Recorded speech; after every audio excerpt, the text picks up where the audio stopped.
गुरुभ्यो नमो नमः। आदरणीयः अध्यक्षमहोदयः, दिलीपक्षीर विवेकी निर्णायक मण्डलः, प्रिय श्रोतारञ्च, अद्य अहं सर्वेषां समक्षे पञ्चश्लोकाः श्रावयामि। कृपया ध्यानेन श्रुत्वा मम उत्साहवर्धनं कुर्युः।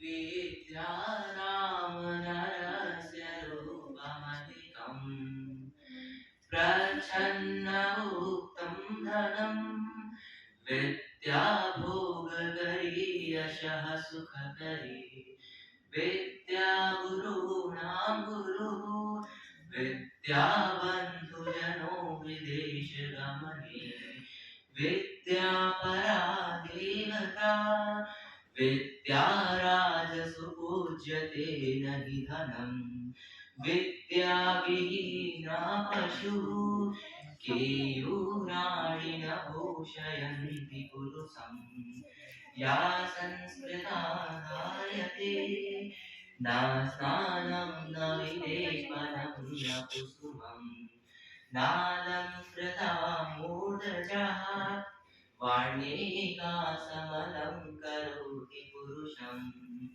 या संस्कृता धार्यते क्षीयन्ते खलु भूषणानि सततं वाग्भूषणं भूषणं हर्तुर्याति न गोचरं किमपि शं पूषणाति यत् सर्वदा हितैर्भ्यः प्रतिपाद्यमानमनिशम् प्राप्नोति वृद्धिं परां कल्पान्तेष्वपि न प्रयाति निधनम्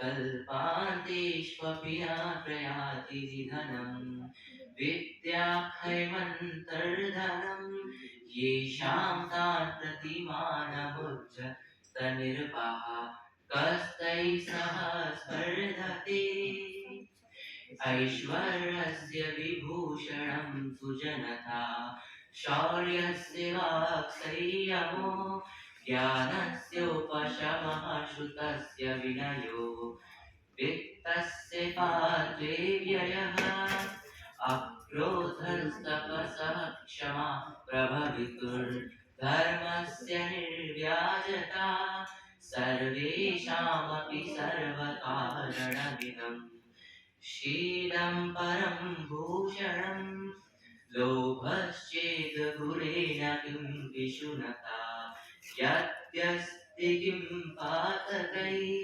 सत्यं चेत् तपसा च किं शुचिमनो यद्यस्ति तीर्थेन किं शौचन्यं यदि किं धनैरपयशो यद्यस्ति किं मृत्युना यद्यस्ति किं मृत्युना यद्यस्ति किं मृत्युना।